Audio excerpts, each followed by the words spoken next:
కేజ్రీవాల్ అధికారంలోకి వచ్చాక తన రాజకీయ సిద్ధాంతాలకి తిలోదకాలిచ్చారా?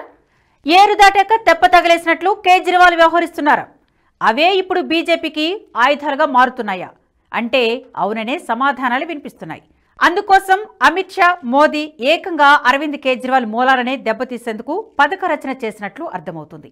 ఏ సిద్ధాంతాలు మూలాల నుంచి అయితే కేజ్రీవాల్ వచ్చారో అవే మూలాలను దెబ్బతీస్తే చీపురు పార్టీని ప్రజలు ఊడ్చేయడం ఖాయమని మోదీ, అమిత్ షాలు భావిస్తున్నారు. అందులో భాగంగానే కేజ్రీవాల్ మూలాలను దెబ్బతీస్తున్నారు.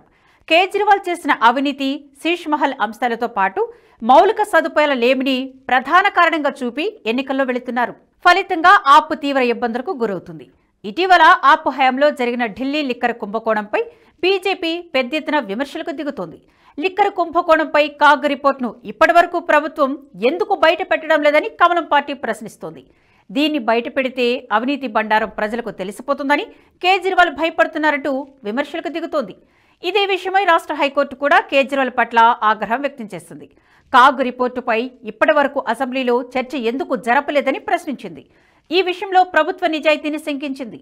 ఇప్పటివరకు సభలో కాగ్ రిపోర్టును పెట్టలేదంటే దాన్ని ఎలా అర్థం చేసుకోవాలని ప్రశ్నించింది. దీంతో అరవింద్ కేజ్రీవాల్కు ఏం చేయాలో పాలుపోవడం లేదు. కేజ్రీవాల్ అవినీతికి వ్యతిరేకంగా అన్నా హజారేతో పాటు లోక్పాల్ బిల్లు కోసం ఉద్యమించారు. ఢిల్లీ కేంద్రంగా చేసిన ఈ ఉద్యమంలో కీలకంగా ఉన్నారు. అవినీతి దేశానికే ప్రమాదమని ప్రసంగించారు. ఆ తర్వాత జరిగిన ఢిల్లీ ఎన్నికల్లోనూ ఒక సామాన్యుడిలాగానే పోటీ చేశారు. కేజ్రీవాల్ గెలిపించుకుంటే తమకు మంచి జరుగుతుందనే కారణంతో ఢిల్లీలో నివసించే సాఫ్ట్వేర్ ఉద్యోగులంతా కలిసి పనిచేశారు. వారు ఉద్యోగాలు చేస్తూనే కేజ్రీవాల్ పార్టీకి ప్రచారం చేశారు. ఆయన గెలిస్తే ఢిల్లీ రూపురేఖలు మారుతాయని అంతా భావించారు. అందుకే తీరిక లేకుండా ప్రచారం చేసి ఎన్నికల్లో గెలిపించారు. 2013 డిసెంబర్లో జరిగిన ఎన్నికల్లో ఆ పార్టీకి సొంతంగా మెజారిటీ రాలేదు. 28 మంది ఎమ్మెల్యేలు ఉండడంతో కాంగ్రెస్తో సంకీర్ణ ప్రభుత్వాన్ని ఏర్పాటు చేశారు. ఈ ప్రభుత్వం ఎక్కువ రోజులు కొనసాగలేకపోవడంతో 2017లో మళ్లీ ఎన్నికలకు వెళ్లి సొంతంగానే భారీ మెజార్టీతో గెలిచారు.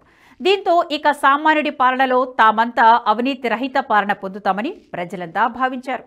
కానీ పరిస్థితి అంతా తారుమారైంది. కేజ్రీవాల్ ప్రభుత్వమే అవినీతి కోపంలో చిక్కుకుపోయింది. ఢిల్లీ లిక్కర్ కుంభకోణం దేశ రాజధానిని కుదిపేసింది. ఇందులో అనేక మంది జైలుకు వెళ్లారు. ఏకంగా సీఎంగా ఉన్న కేజ్రీవాలే ఈ కుంభకోణంలో జైలు శిక్ష అనుభవించారు. మంత్రి అయిన మనీష్ సిసోడియా కూడా జైలు జీవితం గడిపారు. దీంతో అవినీతి రహిత పాలన అందిస్తానంటూ అధికారంలోకి వచ్చిన కేజ్రీవాల్ అదే అవినీతి కోపంలో చిక్కుకున్నట్లయింది. ఇక తాను సామాన్యుడనే చెప్పుకొని అధికారంలోకి వచ్చిన కేజ్రీవాల్ శీష్ మహల్ను నిర్మించుకున్నారు. కాగ్ ఇచ్చిన రిపోర్టు ప్రకారం శీష్ మహల్ నిర్మాణానికి 75 నుంచి 80 కోట్లు వెచ్చించినట్లు సమాచారం. భవంతి లోపల ఖరీదైన వస్తున్నట్లు తెలిపింది. కేవలం ఒక్క కార్పెట్కు 6 లక్షల రూపాయలు వెచ్చించారంటే ఎంతటి విలాసవంతమైన వస్తువులను ఉపయోగించారో అర్థం చేసుకోవచ్చు. డిజైనింగ్కు ఆకు రూపంలో ఉన్న ఓ వస్తువుకు బంగారు పూత వేయించడానికి 3 లక్షల రూపాయలు, కిచెన్కు 10 లక్షల రూపాయలు వెచ్చించారంటే కేజ్రీవాల్ ఎంతటి లగ్జరీ లైఫ్కు అలవాటు పడ్డారో అర్థం చేసుకోవచ్చు. దీనిపై ఏకంగా ప్రధాని మోదీని విమర్శలకు దిగారు. తాను కూడా శీష్ మహల్ నిర్మించుకోగలనని, కానీ అది తనకు ఇష్టం లేదని చెప్పారు. తాము ప్రజలకు సొంతింటి కలను నెరవేరుస్తామే తప్ప శీష్ మహల్ను నిర్మించుకోమని చెప్పారు.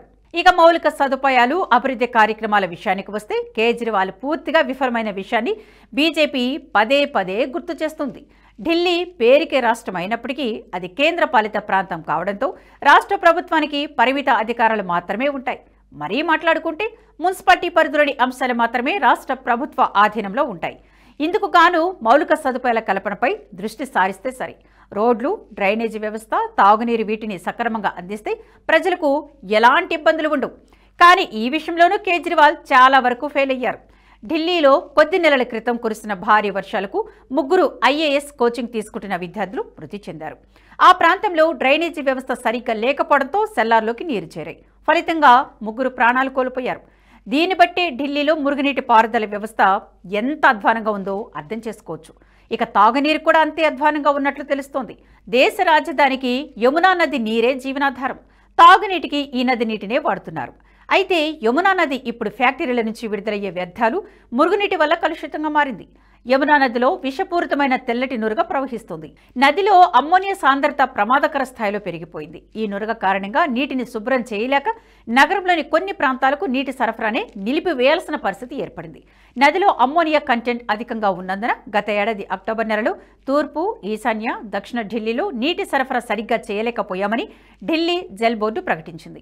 నీటి కాలుష్యం కారణంగా భాగీరథి, సోనియా విహార్ వాటర్ ట్రీట్మెంట్ ప్లాంట్లు డిమాండ్ను తీర్చడానికి కష్టపడుతున్నట్లు పేర్కొంది. ఈ ప్లాంట్లు యమునా నదిపైనే ఆధారపడి ఉన్నాయని, అయితే ప్రస్తుతం యమునా నీరు కాలుష్యంతో నిండిపోవడంతో నీటి శుద్ధి కష్టతరంగా మారిందని వివరించింది. ఈ కారణంగా నీటి ఉత్పత్తి 30% తగ్గిందని పేర్కొంది. ఢిల్లీ వాసులు అవసరాల మేరకే నీటిని పొదుపుగా వాడుకోవాలని సూచించింది. అయితే యమునా నది నీటి శుద్ధి డిమాండ్ ఇప్పటిది కాదు. 2013లో ఎన్నికల సమయంలోనే తాను యమునా నదిని శుద్ధి చేస్తారని కేజ్రీవాల్ హామీ ఇచ్చారు. అప్పటి నుంచి ఇప్పటి వరకు 100 సార్లు ఈ హామీని చేసి ఉంటారు. ప్రతిసారి ఎన్నికల సమయంలో ఈ హామీని ఇస్తూనే ఉన్నారు. కానీ ఇప్పటికీ అది తీరలేదు సరికదా, మరింత తీవ్రమవుతుంది. దీంతో హస్తినవాసులకు కలుషిత నీరే దిక్కవుతుంది. ఇక ఢిల్లీ నగర కాలుష్యం. రాజధాని ప్రాంతం ఏడాది చివరి నెలలో తీవ్ర కాలుష్య కోరలు చిక్కుకుంటుంది. ఎంతలా అంటే ఎయిర్ క్వాలిటీ ఇండెక్స్ స్థాయి సగటున 400 దాకా ఉంటుంది. ఇది రోజుకు 40 సిగరెట్లు తాగడంతో సమానం. ఇది ప్రమాదకరమైన స్థాయి. ఇంతటి కాలుష్యంలో జీవిస్తే అనేక శ్వాస సంబంధిత వ్యాధులు వస్తాయి. ఈ కాలుష్యానికి ప్రధాన కారణం గడ్డి దగ్ధమే. ఇది పంజాబ్లో అధికంగా ఉంది. యూపీ, హర్యానా రాష్ట్రాలను గడ్డిని దగ్ధం చేస్తున్నా పంజాబ్ కంటే తక్కువే. ఏడాది చివరిలో పంట చేతికి రావడంతో గడ్డిని పొలాల్లో దగ్ధం చేస్తారు రైతులు. ఈ పొగ ఢిల్లీని చుట్టిస్తుంది. ఫలితంగా ప్రమాదకరంగా కాలుష్యం పెరుగుతుంది. అయితే ఇన్నాళ్లు కేజ్రీవాల్ దీనిపై ఎటువంటి చర్యలు తీసుకోవడం లేదు. యూపీ ప్రభుత్వం గడ్డిని సేకరించి బదులుగా గోమయాన్ని అందజేస్తోంది. తద్వారా గడ్డిని రైతులు దగ్ధం చేయడం లేదు. హర్యానాలోనూ అక్కడి ప్రభుత్వం కఠిన చర్యలు తీసుకుంటుంది. కానీ పంజాబ్లో ఈ పరిస్థితి లేదు.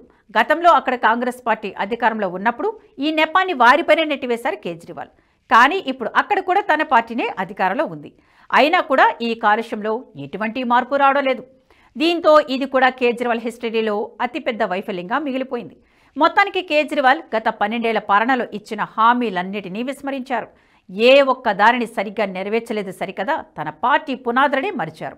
అవినీతిలో మునిగిపోవడం, సామాన్య జీవితానికి దూరంగా శీష్ మహల్లో నివసించడంతో పాటు ఇచ్చిన హామీలన్నిటినీ మరవడంతో కేజ్రీవాల్ ఇప్పుడు ప్రజల ముందు దోషిగా నిలబడాల్సిన పరిస్థితి ఏర్పడుతుంది. దీన్ని ఎన్నికల వేళ బీజేపీ ముమ్మరంగా ప్రచారం చేస్తుంది. కేజ్రీవాల్ మూలాలనే మరిచారని చెప్పే ప్రయత్నం చేస్తుంది. దీనికి సంఘ పరివార్ కూడా తోడుగా నిలుస్తుంది. వాడవాడలా కేజ్రీవాల్ అబద్ధపు హామీలను ప్రచారం చేస్తుంది. తద్వారా ప్రజల్లోని వ్యతిరేకత తీసుకొచ్చే ప్రయత్నం చేస్తుంది. అయితే ఇది ఎంతవరకు ఫలిస్తుందో తెలియాలంటే వేచి చూడాల్సిందే. సాయి గారు, మీ మీద నమ్మకం ఉంది. మీరు ఏం చేసినా దేశాన్ని మంచి చేస్తారు. మీరు ఓటీటీ ఛానల్ ఓపెన్ చేస్తారు. Give me the honour to become the first subscriber. Thank you sir. NH ప్రైమ్ని సబ్స్క్రైబ్ చేసుకుంటున్నందుకు first thank you very much sir.